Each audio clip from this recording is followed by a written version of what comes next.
नमस्कार, श्रेष्ठ उत्तराखंड में आपका स्वागत है। आपके साथ मैं हूं गायत्री। दोस्तों, धामी सरकार अगले विधानसभा सत्र में सशक्त भू कानून लाने जा रही है, लेकिन उससे पहले ही सीएम धामी भू कानून और बिगड़ती डेमोग्राफी को लेकर सख्त एक्शन ले रहे हैं। सीएम धामी के निर्देश पर पूरे प्रदेश में भू कानून का उल्लंघन पर खरीदी गई जमीनों की जांच की गई है।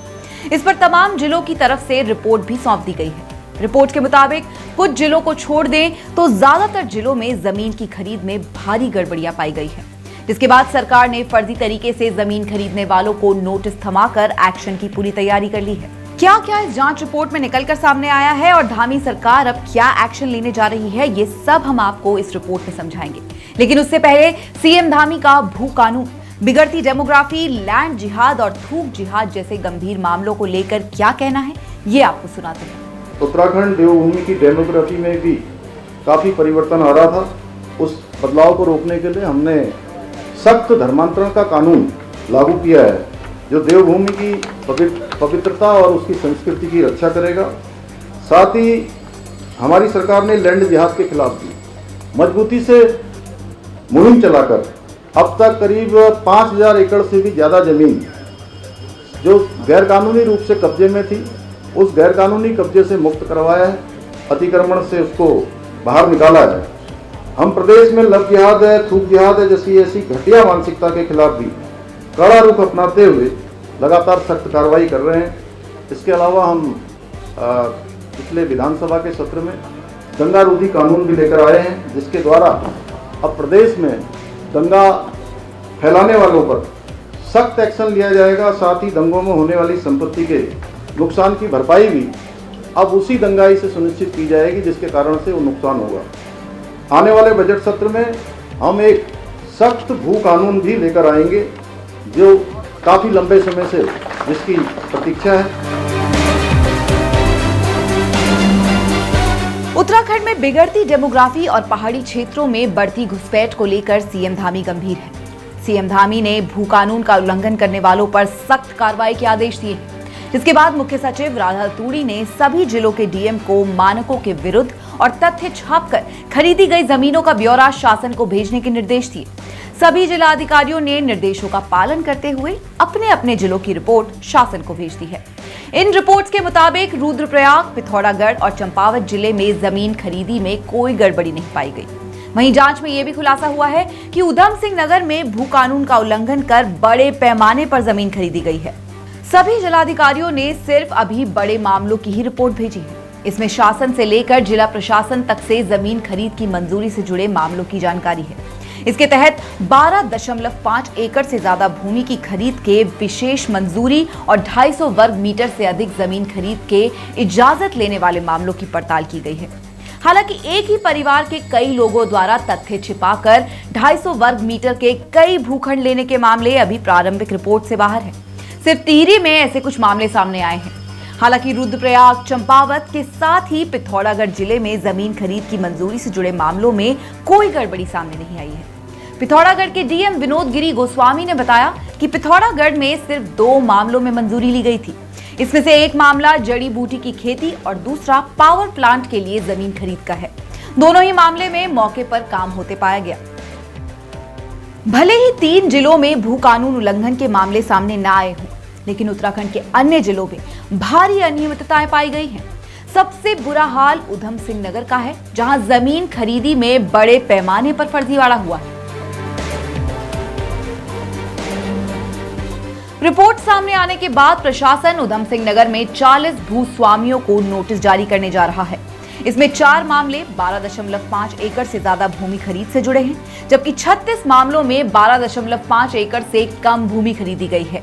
डीएम उदयराज ने बताया कि 16 मामलों में नोटिस जारी किए जा चुके हैं। उधम सिंह नगर के अलावा पौड़ी में 28, टिहरी में 44, उत्तरकाशी में 23 और अल्मोड़ा में जमीन खरीदी में गड़बड़ी के 88 मामले सामने आए हैं। इन जिलों में अब तक 150 से ज्यादा भूस्वामियों को नोटिस जारी किया जा चुका है। जानकारी के मुताबिक इन पर सुनवाई पूरी होने के बाद जमीनों को सरकार अपने कब्जे में ले लेगी।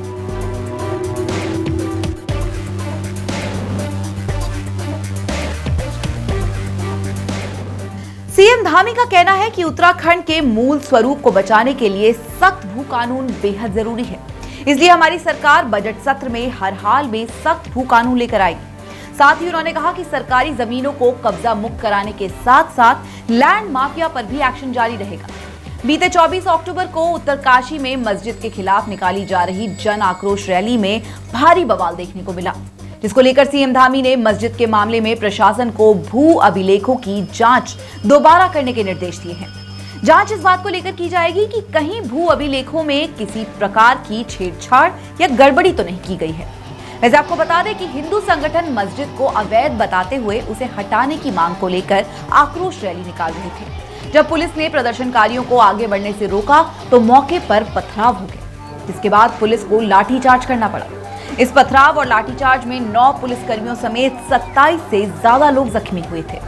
पुलिस ने इस मामले में 8 नामजद समेत 200 अज्ञात लोगों के खिलाफ मुकदमा दर्ज किया है। वहीं पुलिस की इस कार्रवाई को लेकर हिंदू संगठन बेहद नाराज है और लाठीचार्ज करने वाले पुलिसकर्मियों पर कार्रवाई की मांग को लेकर आंदोलन और अनशन कर रहे हैं।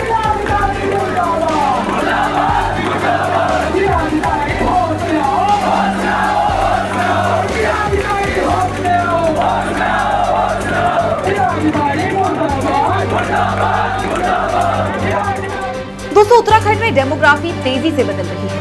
देवभूमि में लैंड जिहाद और लव जिहाद के अलावा थूक जिहाद के मामले भी सामने आ रहे हैं, जिसको लेकर उत्तराखंड के मूल निवासी बेहद नाराज हैं और लंबे समय से सख्त भू कानून लाने की मांग कर रहे हैं।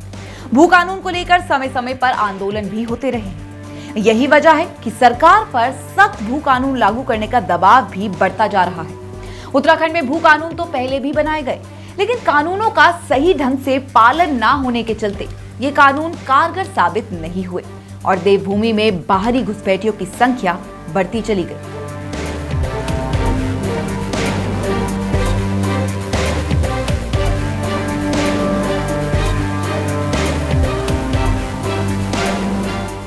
आंकड़े भी इसी बात की गवाही देते हैं कि देवभूमि में डेमोग्राफी तेजी से बदल रही है। साल 2011 के बाद से देश में जनगणना के आंकड़े नहीं आए हैं, तो चलिए 2011 की जनगणना के आधार पर ही उत्तराखंड की डेमोग्राफी को समझने की कोशिश करते हैं। उत्तराखंड का गठन साल 2000 में हुआ। नया प्रदेश बनने के बाद उत्तराखंड में 2001 में पहली जनगणना हुई।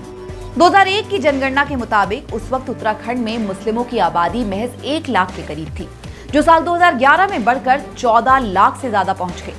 इन 10 सालों में हिंदू आबादी की वृद्धि दर 16% रही, तो वहीं मुसलमान आबादी की वृद्धि दर 39% दर्ज की गई।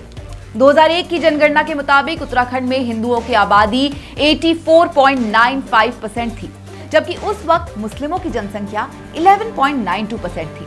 लेकिन जब 2011 में जनगणना की गई, तब हिंदू आबादी घटकर 82.97% रह गई और मुस्लिम आबादी बढ़कर 13.95% हो गई थी। इसी तरह महज 10 वर्षों में ही मुस्लिम आबादी में 2% की बढ़ोतरी देखी गई।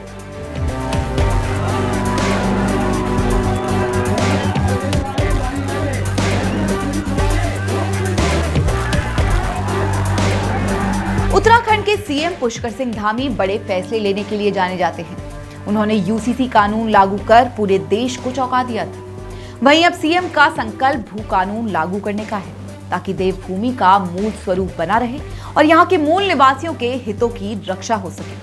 इसलिए अब सीएम के निर्देश पर पूरा प्रशासन तंत्र भू कानून के काम में जुटा हुआ है। धामी सरकार भू कानून में नए और सख्त प्रावधान लागू करने जा रही है, जिससे भू कानून को प्रभावी बनाकर घुसपैठ को रोका जा सके और डेमोग्राफी का संतुलन भी कायम रहे। श्रेष्ठ उत्तराखंड पर खबरों से जुड़े रहने के लिए चैनल को सब्सक्राइब और लाइक करें, बेल आइकन दबाएं और देखते रहें श्रेष्ठ उत्तराखंड।